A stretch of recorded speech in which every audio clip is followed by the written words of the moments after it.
TheJamies.net.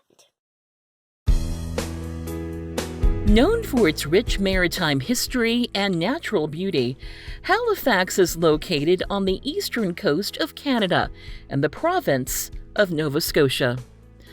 The city is home to a wonderful combination of historical sites, museums, and public art, as well as contemporary shops, bars, and restaurants.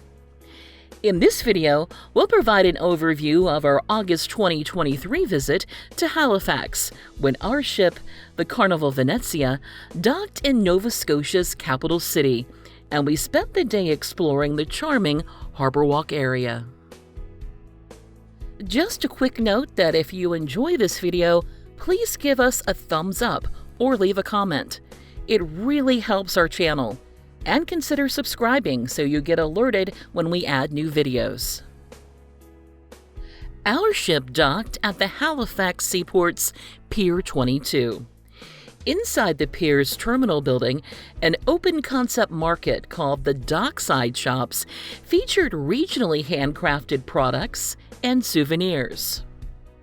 An information desk was staffed by friendly locals who handed out Canadian flags and answered visitors' questions. And independent shore excursion operators were available for last-minute plans. Outside the terminal building, the Halifax Seaport was home to retailers, cafes, a university, and a farmer's market that was established in 1750 and is the longest continuously running market in North America. The market was only open on weekends, so we were not able to visit. Near the Pier 22 terminal building exit, there was a meeting place for ship-sponsored excursions. There were also locations for taxi pickup and tour bus pickup. Throughout the Halifax Seaport, there was plenty of signage that pointed the way to many destinations. Additionally, there were maps of the Halifax Harbourwalk, which we used to orient ourselves before starting our journey. The very helpful maps listed dozens of attractions, points of interest, restroom locations, and shopping and dining areas that were available along the 1.6-mile or 2.6-kilometer Harbourwalk. Walking north from the seaport area, we first came to a series of statues, including a statue of Samuel Cunard, the British-Canadian founder of Cunard Line, who was born in Halifax. The immigrant statue, which honors Canadian immigrants. And the Volunteers Monument, which pays tribute to the women who provided volunteer labor during World War II. Continuing our walk, we came to the drunken lamppost sculptures that portrayed a few lampposts that might have enjoyed the Halifax nightlife a bit too much. Next, we took a quick detour from the Harbourwalk and passed through the shopping and dining venues of Bishop's Landing. We then continued uphill a couple of blocks along Bishop Street to Flynn's Dairy Bar and Convenience, which was known for its over-the-top milkshakes and sundaes. Our jelly bean ordered an ice cream sandwich milkshake for everybody to try, and the milkshake cost $13.79 Canadian or $10.24 US. Returning to Bishop's Landing, we took a quick break near the small splash park to enjoy our very tasty milkshake. The splash park was one of many kid-focused attractions available along the Harbourwalk. After finishing our break, we made a quick stop at one of the many public restrooms that were also available along the Harbourwalk. Continuing our walk, we passed a man-made beach area and a decorated walking path for kids to enjoy before we came to the salt yard area. The area was home to bike and Segway rentals, a Dolphins on Parade sculpture, seasonal small businesses and entertainment options, and a variety of food venues that served local favorites such as Putin, donair, and seafood. Further along the Harbourwalk, we came to The Wave, which was one of the most photographed attractions on the Harbourwalk. The sculpture was a popular attraction for children to climb and slide, despite inconspicuous signage that discouraged the activities. Nearby, a kids' play area that was shaped like a submarine had a slide, some climbing structures, and several other play elements. Also located near the Wave, the HMCS Sackville is Canada's oldest warship and was part of the Royal Canadian Navy during World War II. Admission for exploring the warship was by donation. We continued our walk until we stopped into the Maritime Museum of the Atlantic. The museum was the first of 3 museums we had the opportunity to explore thanks to an invitation from Discover Halifax, a local nonprofit that promotes the region to travelers. The Maritime Museum of the Atlantic had a wide variety of exhibits that showcased numerous aspects of Canada's maritime history, from its Indigenous roots to its role in global trade and conflict. The Days of Sail Gallery brought to life the era when sailing vessels dominated trade and travel. The Age of Steam exhibit focused on the period when steam power revolutionized maritime travel and commerce.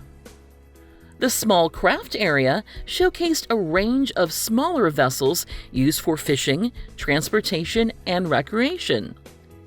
The Canadian Navy exhibit paid tribute to the history and contributions of its namesake. The Shipwrecks exhibit focused on the numerous shipwrecks located along Nova Scotia's coast. And the Halifax Explosion Gallery provided a comprehensive look at the catastrophic event that took place during World War I. Finally, the RMS Titanic exhibit explored the ship's tragic sinking, including Halifax's role in the recovery of the victims.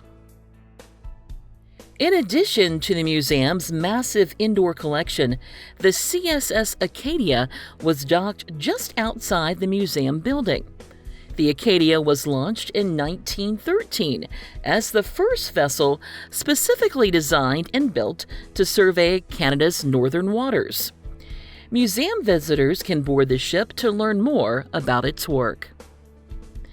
As Grandpa Bean is a bit of a nautical expert, and Daddy Bean and I are pretty big history buffs, we easily could have spent many more hours exploring the Maritime Museum.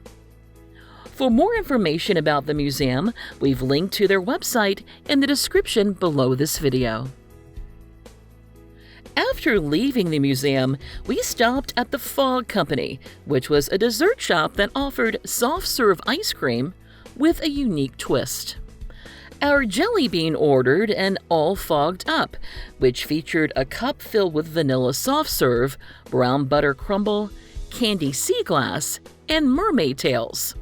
The finishing touch was a churro with cotton candy fog on top. The treat cost $10.35 Canadian or $7.68 US. Treat in hand, we walked along the Harbourwalk back toward our ship. Just before reaching the seaport area, we stopped at the Halifax Discovery Center, which was the second museum we were invited to explore thanks to Discover Halifax. Although the museum was visible from the Harbourwalk, the entrance was located 1 block inland on Lower Water Street. Inside, the Interactive Science Museum featured 4 floors of experiences for kids of many ages to enjoy. The Someday Street exhibit on Level 3 was designed for kids 8 and younger. The exhibit offered a playful exploration of everyday life. Level 2 had 3 theme galleries that each offered a unique, interactive learning experience focused on making complex scientific concepts accessible and fun. The exhibits available during our visit were the Health Gallery, the Energy Gallery, and the Flight Gallery. Level 1 had the Ocean Gallery, which explored the role our oceans play in the welfare of our planet. The Dome Theater, which showed science-related films for an additional fee. And the museum's gift shop. Finally, the bottom floor, or Level 0, was home to the museum's temporary exhibits and the Innovation Lab. The lab offered a variety of hands-on activities for visitors 8 years and older. It's no surprise that the Discovery Center was our Jelly Beans' favorite, but the rest of us also learned a thing or two while visiting. Additionally, after our long walk along the Harbourwalk, all of us adults appreciated the cafe and various lounge areas that gave us an opportunity to sit and recharge. For more information about the Halifax Discovery Center, we've linked to their website in the description below. After exiting the museum, we headed south towards our ship and the historic Nova Scotia Hotel. Instead of turning left to return to our ship, we decided to visit a local grocery store that was located nearby. We turned right at the hotel and walked west along Terminal Road. At the intersection, we turned left and walked south along Hollis Street to the Atlantic Superstore. Inside the store, we spent $31.33 Canadian or $23.25 US, purchasing some Canadian snacks to try with friends and family back home. After leaving the supermarket, we walked back around the hotel and headed to the seaport for our final stop, the Canadian Museum of Immigration at Pier 21. The museum was the third and final museum we were invited to explore, thanks to Discover Halifax. The Canadian Museum of Immigration is often compared to the United States' Ellis Island, and the museum offered an opportunity to gain a deeper understanding of the Canadian immigration experience. The Pier 21 story highlighted what it was like to immigrate to Canada through Pier 21 and included a 24-minute film titled In Canada. And the Canadian immigration story offered a comprehensive view of the immigrant experience in Canada and the contributions made by Canadian immigrants. There were several other exhibits and resources available, including the museum's Family History Center, where visitors could research their family history with help from the center staff. Overall, the Canadian Museum of Immigration was a truly moving experience, full of wonderfully educational and inspirational exhibits. For more information about the museum, we've linked to their website in the description below. Now some tips to help you plan your day in Halifax, Nova Scotia. First, check out the maps and visitors guides that are available online from Discover Halifax. The resources were very helpful when planning for our visit, and we've linked to their website in the description below. Second, before disembarking your ship, we recommend going to the top deck to get your bearings. Looking left to right from Pier 22, we located the Atlantic Superstore, the historic Nova Scotia Hotel, the Halifax Discovery Center with the green circle logo, and the Harbourwalk. Third, try to keep your plans flexible during your visit to Halifax. Even with an 8-hour stay in port, we were only able to visit about a third of the destinations we researched. The Harbourwalk area was filled with sights and activities that captured our attention and time, so be prepared to make adjustments. Fourth, check the Cruise Halifax website, which we've linked in the description below, to find out where your ship is scheduled to dock.